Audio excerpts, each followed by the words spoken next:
West up.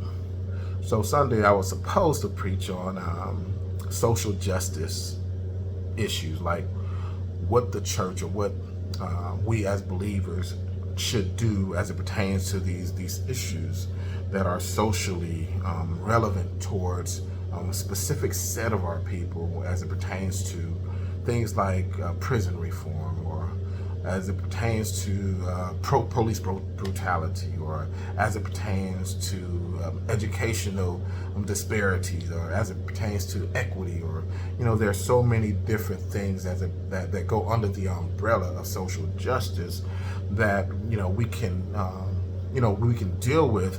And I was supposed to speak to that, and but the task I was actually given was to speak on poverty, and how Jesus felt about poverty, and how he dealt with the impoverished and the oppressed and the marginalized. And so I was gonna do that, and I was given that task, but wasn't in no way, shape, or form am I ever trying to be rebellious, but where God led me to was a little different than what I initially had planned on doing. My minister gives me freedom to, unless he gives me a text that he wants me to preach, he kind of gives me freedom on how I can, navigate through the scriptures in order to get the point across. And so I knew that that God was leading me to this aspect of light, and being light, and shining in the darkness. But initially what he gave me, or what I thought, my first thought was really about the woman at the well, found in John 4. Now this woman at the well, she poses a lot of different things that we can look at socially, that I think that we can attach to today's time. There are differences there within their context that allows for us to kind of pull some things out of this story that we can hold on to. First off, Jesus wasn't supposed to be in Samaria. That wasn't his hood. It's not where you go. You're Jewish. You go around Samaria. You don't go through there. You don't go through the jungles. It's not what you do. You got on all blue. This is not what you do. And so Jesus did something that he wasn't supposed to do. That was outside of the norm. That was something that his boys were like, man, what are you doing, right? So Jesus said he must needs to go through Samaria. He had to go through Samaria, and the Samaritans and the Jews did not get along. The Jews felt that the Samaritans were a subculture, a mixed breed culture, right? And so, and that they had lost their way, hundreds of years mixing race and religion. So, they didn't really rock with him. And so Jesus goes through Samaria, and when he gets to the well, he sits down because he's thirsty, but he doesn't have anything to get water with. Up comes this Samaritan woman. So she's of mixed race, she's Samaritan, she's not supposed to be, Samaritans and Jews don't get along. They're not even supposed to have these conversations. But Jesus, knowing this already, knowing that and culturally they shouldn't be even having a conversation, he asked the woman to give him a drink of water. Now, in order for him to get a drink of water from her, he had to talk to her. So now you have the male-female thing, because women and men didn't talk to each other publicly in that day and age, especially a Samaritan, right? And so she was like, you're a Jewish man. You asking me for water? And he's like, yeah, man, give me some water, bro. Right? It's the Alvin version.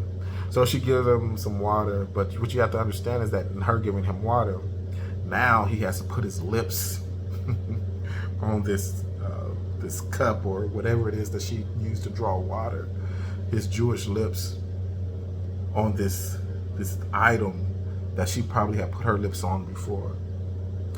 Breaking stereotypes, breaking barriers, breaking laws, breaking customs. These are things. You don't do that, bro. It's not what you do. But Jesus did it. And so he has a conversation with the woman, right? So, he's already breaking down racial issues. He's already breaking down issues of the male-female divide, right? So he deals with the racial stuff, he deals with the male-female stuff, and then he's going to deal with some religious things. And so they're going to have a conversation, and they're going to talk about God. And Jesus said to her, even though she thought they served the same God, or that they didn't worship in the same place, but they serve the same God. Jesus said, "You don't even know the God, right? Who we worship." So you, in order for you to, worship Him, you got to know Him. And those who worship Him will worship Him in spirit and in truth. God seeks such people to worship Him. And so, right there you have two different religions coming together. And Jesus, it didn't matter the religion, it didn't matter the race, it didn't matter the sex of the person. Jesus was having this conversation. And so for me, it's that showed me that in order for me to have impact in certain people's lives, then, sometimes I have to lay aside all the labels that have been placed by society and all the things they said. You can't talk to the Muslim, or you can't talk to the Jehovah's Witness, or you can't have conversations, you can't build relationships with these people. You can't do that because, why not? That's what Jesus did right here in this text. And because he did that, because he was able to show her that, even in her understanding of God, that was a little off based off of the fact that they had a conversation. She then went to the people. She then went to evangelize. She then went to preach. She then went to give a word to the men in her town when she shouldn't have been talking to them. She left her bucket. The very thing that she came up there to do was grab water. She left that, went and told the people and the men in her town about Jesus. They came back. Jesus spent 2 or 3 days there, right, ministering to them, and they, letting them know that he was actually the Messiah. That doesn't happen if Jesus doesn't break down these barriers and have these conversations.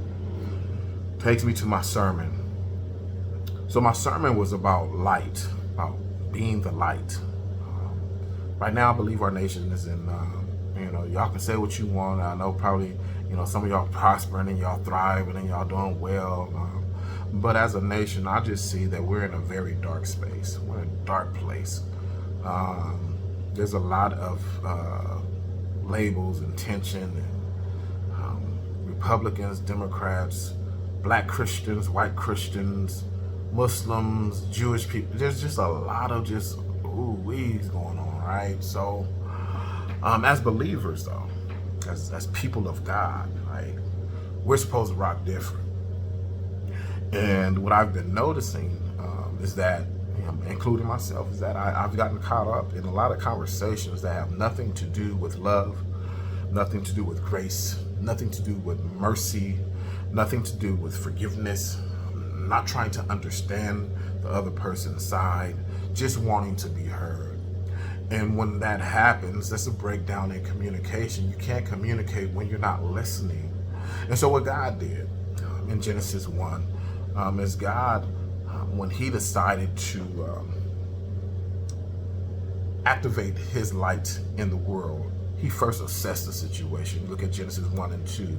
It said that the earth was filled with void, and water covered the face of the deep, right? That the earth was a dump, that it was empty, and it was a wasteland, right?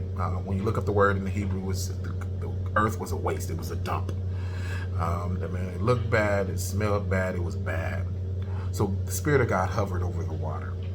And after the Spirit of God hovered over the water, I believe what the Spirit of God was doing was assessing the situation. So as God assessed the situation, he said the first thing he needed to do was put some light on it, right? Put some light on the situation. So he went from assessing to acknowledging that the fact that, man, it is bad, and so I need to put light on it in order for me to deal with it. A lot of us don't want to deal with these things in our country. We don't want to deal with prison reform. We don't want to deal with inequity.